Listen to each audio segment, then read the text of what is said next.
இங்கிலீஷில் நீங்கள் ஃப்ளூயண்ட்டாக பேசுகிறதுக்கு பண்ண வேண்டிய அடுத்த விஷயம் என்ன அப்படின்னா,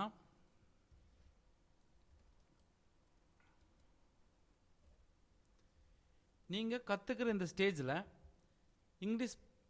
இங்கிலீஷில் பேசும்போதோ அல்லது பழகும்போதோ உங்களுக்கு ஏதாவது ஒரு விஷயத்தில் கன்ஃபியூஸ் வரலாம், அல்லது ஏதாவது ஒரு விஷயத்தை ஞாபகத்தில் வச்சுக்கிறதுக்கு கொஞ்சம் கஷ்டமாக இருக்கலாம், இல்லை ஏதாவது ஒரு விஷயத்தை நீங்கள் யூஸ் பண்ணுறதுக்கு இங்கிலீஷில் ஏதாவது ஒரு டேர்மை யூஸ் பண்ணுறதுக்கு உங்களுக்கு கொஞ்சம் கஷ்டமாக இருக்கலாம்.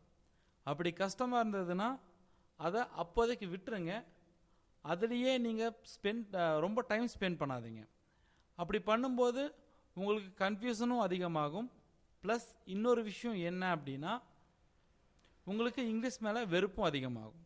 ஸோ ஒரு விஷயம் உங்களுக்கு புரியல, இல்லை மறந்துட்டீங்க, இல்லை யூஸ் பண்ண கஷ்டமாக இருக்குது அப்படின்னா அதை விட்டுருங்க.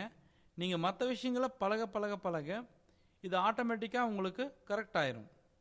ஏன்னா இங்கிலீஷுடைய ஸ்ட்ரக்சரே அப்படி தான் இருக்கும். நீங்கள் இங்கிலீஷில் மற்றதை கற்றுக்கிட்டிங்கனாலே ஒரு சில விஷயங்கள் ஆட்டோமேட்டிக்காக உங்களுக்கு கிளியர் ஆகும். அது எப்படிங்கிறத பின்னாடி கிளாஸஸில் பார்க்கலாம். தேங்க்யூ.